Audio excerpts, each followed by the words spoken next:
16 বছর পর্যন্ত মানুষের রক্ত শুষতে শুষতে সব সীমানা ছাড়িয়ে গিয়েছিল। গত কয়েকদিন আগে একটা নিউজ পেলাম, আপনাদের সাবেক প্রধানমন্ত্রী শেখ হাসিনা, শেখ মুজিবের কন্যা, ইন্ডিয়াতে উনি অবস্থান করছেন। নিউজ আসলো উনি নাকি ক্যান্সার আক্রান্ত হয়েছে। উনি সবার কাছে দোয়া চেয়েছে সবাই যেন ওনাকে মাফ করে দেয়। অবা আমি আপনি মাফ করলে আল্লাহকে ছাড়বেন? নবীকে ভালোবাসেন না, এখানে এমন কেউ আছেন কিনা? নবীকে ভালো না বাসলে আপনার ঈমান নেই। আওয়াজ করে মোহাব্বত করে আকাশ বাতাস সাক্ষী রেখে ফেরেশতাকুল এখান থেকে যেন সালাম পৌঁছিয়ে দেয় মদিনা মুনাওয়ারা, এই ফিল তৈরি করে আওয়াজ করে সবাই একবার আমার সাথে দুরূদ শরীফ পড়ুন। আল্লাহুম্মা সাল্লি আলা মুহাম্মাদ ওয়া আলা আলি মুহাম্মাদ কামা সাল্লাইতা আলা ইব্রাহিম ওয়া আলা আলি ইব্রাহিম ইন্নাকা হামিদুম মাজিদ। নবীকে ভালোবাসতে হবে। নবী ভালোবাসা ছাড়া এ কাল ওই কাল কোনো কালে কি হবে না? শান্তি। যে নবী মার খেয়েছে উম্মতের জন্য, 63 বছর হায়াতের ভিতরে একটা রাত ঘুমিয়েছেন শান্তি মতে, হাদিস খুঁজে পাওয়া যায় না। উম্মতি উম্মতি করে 63 বছর হায়াত শেষ করেছে, কথা ঠিক কিনা? হাজারো ব্যথা বেদনার পরে ফিরে আসনি তুমি আপন ঘরে, দিনের আলো তুমি ছড়িয়ে দিতে চলে গেলে মদিনায় মক্কা ছেড়ে হে রাসূল। তোমাকে ভুলি আমি কেমন করে হে রাসূল, তোমাকে ভুলি আমি কেমন করে। না খেয়ে দিন প্রচারের কাজে নিজেকে দিয়েছ বিলিয়ে, তাই ফের কাফেরেরা চিনল না এ আলো, দুষ্ট ছেলেদের পিছু দিল লেলিয়ে। পাথরের আঘাতে ক্ষত বিক্ষত হয়ে সারা শরীর থেকে রক্ত ঝরে হে রাসূল। তোমাকে ভুলি আমি কেমন করে হে রাসূল, তোমাকে ভুলি আমি কেমন করে। হেরার গুহায় তোমারি ধ্যান, আসমান থেকে নামে আল কোরআন। ভাঙলো সবার ভুল তোমারি পরে, আসলো কোরআনের ছায়া তলে। খালিদ ওমর আলী আবু বকর ইসলামী ঝান্ডা হাতে নিল তুলে। আল আমিন তুমি ছিলে যে সদা সকল মানুষেরই তরে হে রাসূল। তোমাকে ভুলি আমি কেমন করে হে রাসূল, তোমাকে ভুলি আমি কেমন করে। সব আলহামদুলিল্লাহ বলেন। নবীকে অনেক বেশি ভালোবাসতে হবে। নবীর শানে স্বয়ং রব্বুল আলামিন নিজে 24 ঘন্টা নবীর শানে দুরূদ পড়ে সাল্লু আলাইহি ওয়া সাল্লিমু, বলেন সাল্লিমু তাসলিমা। যে ব্যক্তি নবীর উপরে দুরূদ পড়বে না সে ব্যক্তি হতভাগা। আর যে দুরূদ পড়বে 10টা নেকি লেখা হবে, 10টা গুনাহ মাফ করা হবে, 10টা মনের স্বপ্ন পূরণ করা। সুবহানাল্লাহ বললেন না? সুবহানাল্লাহ মুক্তি বাইর হলো না? সম্মানিত হাজিরিন, সবাই খুব কম আলী আকবর জামা মসজিদের উদ্যোগে খুবই সুন্দর একটি আয়োজন করার জন্য কর্তৃপক্ষকে অন্তরস্থল থেকে অনেক অনেক দোয়া এবং মোবারকবাদ জানাচ্ছি। সময় খুবই কম, তবে কথা অনেক বেশি। যতগুলো কথা বলবো আল্লাহ আমাকে সহ সকলকে আমল করার তৌফিক দান করুক। সবাই মুহাব্বত করে বলুন আমিন। ওযু ভাঙার কারণ কয়টি?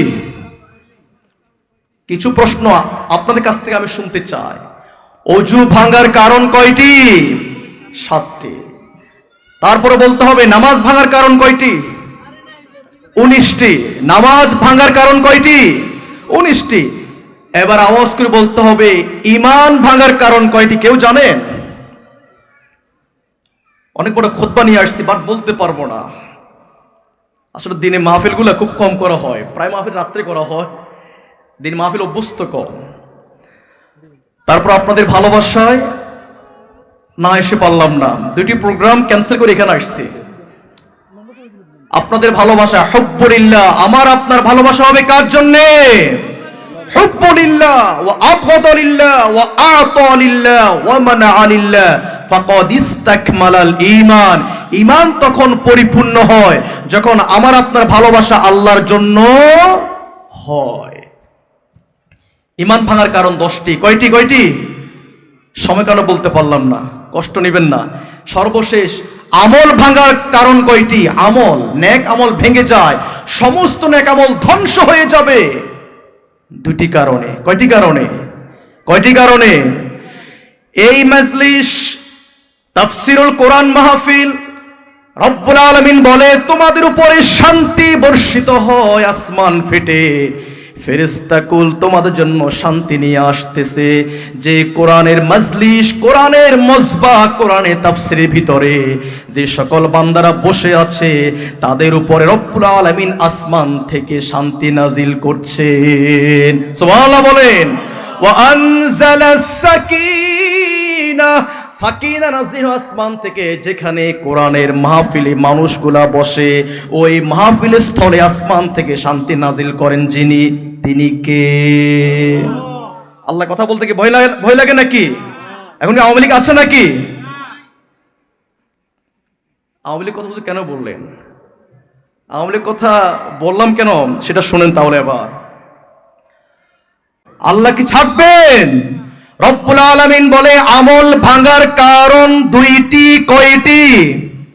যে আমল আপনি করছেন সকাল থেকে সন্ধ্যা পর্যন্ত, সন্ধ্যা থেকে সকাল পর্যন্ত, ফরজ নামাজ, ওয়াজিব ইবাদত, সুন্নত ইবাদত, নফল ইবাদত, যতগুলো আমল করছেন সকল আমলগুলা 2টি কারণে ভেঙে যায়। কয়টি কারণে? কথা বলেন কয়টি কারণে? 1 নাম্বার কারণ জানতে ইচ্ছা করে কিনা? আপনার অজান্তে আপনি যত আমল করছেন, তাসবিহ, তাহলিল, কোরআন তেলাওয়াত, ভোটের সময় আসলে মাথায় পট্টি বাঁধবেন, উমরা করবেন, হজ করবেন, সব ধ্বংস, সব আমল তোমার ধ্বংস হয়ে যাবে 2টি কাজ করলে। কয়টি কাজ করলে? কয়টি কাজ? কয়টি কাজ? 1 নাম্বার কাজ, রব্বুল আলামিন বলেন কোরআনুল কারীমের ভিতরে 49 নম্বর সূরা 2 নম্বর আয়াত, সূরাতুল হুজরাত, রব্বুল আলামিন বলেন ইয়া আইয়ুহাল্লাযীনা আমানু লা তারফাউ আসওয়াতাকুম ফাওকা সাওতিন নাবিয়্যি ওয়া লা তাজহারু লাহু বিল কওলি কাজাহরি বা'দিকুম লিবা'দিন আন তাহাবাতা আ'মালুকুম। আল্লাহু আকবার বলেন। যে সকল মানুষেরা নবীর উপরে কথা উঁচু করবে, নবীর কোন মাহফিল, নবীর কোন মজবার ভিতরে নবীকে নিয়ে আলোচনা হচ্ছে, ওই আলোচনা নবীর কথা না শুনে, নবীর হাদিস না শুনে, নবীর উপরে যে ব্যক্তি কথা বাড়িয়ে বলবে, ওই ব্যক্তির আমল ধ্বংস করে দিবেন তিনি কে? আনতাহবাত আমালুকুম, তোমার সকল আমল শেষ। কি কারণে? নবীর সাথে বেয়াদবি করার কারণে, নবীর শান মান ইজ্জত নিয়ে বেয়াদবি করার কারণে 16 বছর পর্যন্ত অনেক দেখেছি নবীকে নিয়ে বিদ্রোহ করেছিল, কোনো শব্দ কেউ দেয় নাই, তাকে ডেকে নিয়ে আপনার কি পুরস্কৃত করেছিল, তা ঠিক কিনা? সে আল্লাহ এখনো আছে কিনা? আল্লাহ দেখেন, আল্লাহ কি করেন না, ছেড়ে দেন না। তাহলে নবীর কোন প্রোগ্রামে নবীকে নিয়ে কোনো বেয়াদবি করলে, যদি নবীর উপরে কোনো আওয়াজ করে কথা বলা হয়, আপনার কি ধ্বংস হয়ে যাবে? জীবনের সকল আমল। 2 নাম্বার কারণ আমল ধ্বংস হওয়ার, সে কারণটা হলো যে সকল ব্যক্তি আল্লাহকে অস্বীকার করবে, ইসলামকে অস্বীকার করবে এবং আল্লাহ রাব্বুল আলামিনের কোন প্রোগ্রাম করতে যারা বাধা দিবে, তাদের জীবনে সমস্ত আমল ধ্বংস করবেন তিনি কে? 16 বছর পর্যন্ত অনেক মাহফিল হয় নাই, আলেমকে অ্যাটাক করেছিল, বন্দী করা হয়েছিল, সকল আলেমকে এক জায়গায় রেখেছিল, কথা ঠিক কিনা? আপনার কোরআনের মাহফিল বন্ধ করার কারণে আপনার সকল আমল ধ্বংস করেছেন যিনি, তিনি কে? কোরআনুল কারীমের 47 নম্বর সূরা মুহাম্মদ 1 নম্বর আয়াত রব্বুল আলামিন বলেন, আল্লাযীনা কাফারু ওয়া সাদ্দু আন সাবিলিল্লাহ। রব্বুল আলামিন বলেন, যারা রব্বুল আলামিনের কোন আয়াতকে অস্বীকার করবে, তার কোন প্রোগ্রামকে করতে বাধা দিবে, ওই বাধা দানকারী ব্যক্তির জীবনে সমস্ত আমল ধ্বংস করে দিবেন তিনি কে? তিনি কে? আল্লাহর বাণী ধ্বংস করে দিবেন। তাহলে আমল ধ্বংস হওয়ার কারণ বললাম কয়টা? একটা নবীর সাথে বেয়াদবি করলে, নবীর কথার উপরে কথা বললে। 2 নম্বরটা কি? 2 নম্বরটা কি? কোরআনের মাহফিল বন্ধ করে দিলে, ভালো কাজ বন্ধ করে দিলে, ভালো কাজ করতে গিয়ে কি করবে? বাধা তৈরি করবে। সাদ্দু আন সাবিলিল্লাহ, যারা আল্লাহর কাজ করতে বাধা দিবে, আল্লাহ রাব্বুল আলামিন বলেন, আমি তাদের জীবনে যত আমল করবে, কোন আমল কবুল করব। সম্মানিত হাজিরিন, আমার হাতে কি আছে? এটা কি আছে? এটা মধু। এটা কি? মধু। মধু যেমন মৌচাক, মধুপুক যখন ফুল থেকে মধু শাসে, যে মধুগুলা মানুষ খেলে সকল রোগ মুক্তি করে দেন তিনি কে? আল্লাহ বলছে, তার চেয়ে লক্ষ কোটি গুণ মধু নিহিত আছে কোরআনের ভিতরে। যারা কোরআন থেকে মধু চাকবে, মধু চুষবে, ওই ব্যক্তির জীবন কখনো লাইনচ্যুত হবে না, ধ্বংস হবে না, অশান্তি হবে না। এ কথা কে বলেন? আপনাদের সামনে আমি কয়েকটি পয়েন্ট কথা বলে কথা শেষ করব। 1 নম্বর পয়েন্ট হলো, ইসলামী সমাজ কায়েম হোক, প্রতিষ্ঠিত হোক, কোরআনের সমাজ প্রতিষ্ঠিত হোক, চান কে কে? 2 হাত আল্লাহকে দেখান। কে কে চান? সবাই বলেন আমিন। আল্লাহ তুমি কবুল করো।